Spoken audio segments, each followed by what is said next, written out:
कि समय के साथ प्राथमिकताएं बदल जाती हैं। प्राथमिकताएं बदल जाती हैं से क्या मतलब है? प्रायोरिटीज।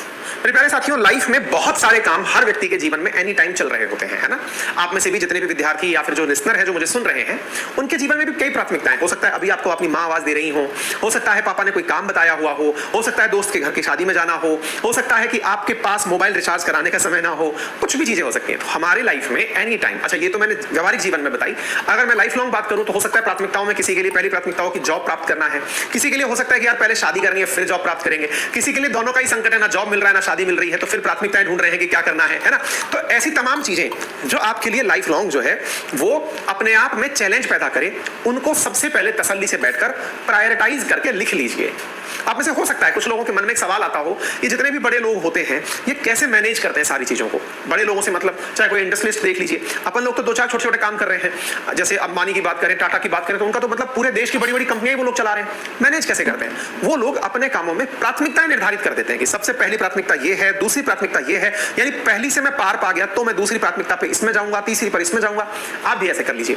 यदि आपको लगता है कि दो चार चीजें एक साथ परेशान कर रही हैं आपको, घर वाले पीछे पड़े पहले शादी करो, मतलब मन करता है कि नहीं पहले जॉब करूंगा, तो दोनों स्थिति में आप खुद से दोनों पॉइंट्स को लिखिए, तसल्ली से। एक दिन का समय लीजिए, 2 दिन का लीजिए, 7 दिन का लीजिए, महीने भर का लीजिए, लेकिन लिख लीजिए कि जॉब नहीं होगा तब तक शादी नहीं करूंगा, नंबर 1। या उल्टा कर दीजिए, पहले शादी करूंगा फिर ही जॉब करूंगा।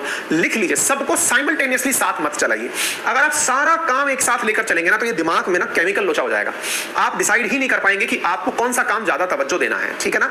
ऐसी स्थिति में जैसे मैं आपके साथ में बात बताऊं, मैं मेरी लाइफ का अगर आपको एग्जांपल दूं, जो कहते हैं घर में आग भी लगी हुई हो, मतलब आग लगी हुई का मतलब होता है ये एक मतलब लोगों के मुहावरे की तरह से समझ सकते हैं, कितनी भी अर्जेंसी क्यों ना हो, मतलब बाहर मेरे लिए 1000 लोग भी इंतजार कर रहे हो खड़े होकर के, तो भी मेरी प्राथमिकता है कि मैं मेरी क्लासेस पूरे टाइम पर लूंगा।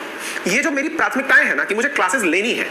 आपको कैमरे पर जो लोग दिखाई देते हैं वो लोग अपनी लाइफ में किसी ना किसी और काम में भी एंगेज होते हैं, लेकिन उन प्राथमिकताओं के बावजूद कि नहीं यार क्लास जानी ही है। आप सोचिए, आप सभी लोग मेरी ये क्लास का जो ज्ञान है ये पूरी तरह से इंटरनेट की कीमत पर प्राप्त करते हैं, यानी आप इंटरनेट ही खर्च करते हैं, बाकी मैं आपसे कुछ भी वसूल नहीं कर रहा हूं। लेकिन उसके बावजूद मैंने अपने अंदर एक कमिटमेंट ले रखा है कि नहीं, Monday to Friday until unless कि यार ये इररिप्लेसेबल, इसका कोई ऑप्शन ही नहीं है। जैसे मुझे विदेश यात्रा पर जाना था तब वहां पे ये बोर्ड नहीं था, अदरवाइज आपकी क्लासेस एनी टाइम चलती ही हैं।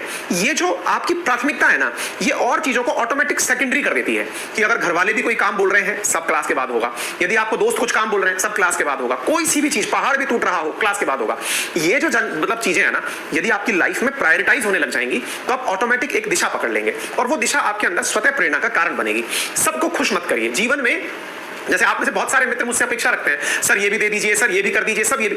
मैं मुंह फट होकर के मना कर देता हूं, सर नहीं हो पाएगा, माफी चाहते हैं। क्यों नहीं हो पाएगा? क्योंकि आप सबको खुश नहीं कर सकते, आप भगवान होकर भी खुश नहीं कर सकते। इवन हमारी जो लोग परंपराएं हैं उनमें लोगों ने भगवान ने भी कमियां निकालनी है कि भगवान ऐसे थे, भगवान ने ये क्यों नहीं किया। जब ईश्वर भी सवालों से परे नहीं है तो आप खुद तो ईश्वर हो नहीं सकते। तो सबको खुश करने की नियति में भी मत जाइए कि नहीं यार दोस्त बुरा मान जाएगा, नहीं यार ये काम नहीं किया तो सर बुरा मान जाएंगे, नहीं यार ऐसा नहीं। पहले प्रायोरिटाइज करिए, नंबर 1, और दूसरा सबको खुश मत करिए कि यार ये बुरा मान गया तो क्या होगा। भाई अगर वो मुझे नहीं समझ पा रहा है तो फिर वो मेरे किस काम का है।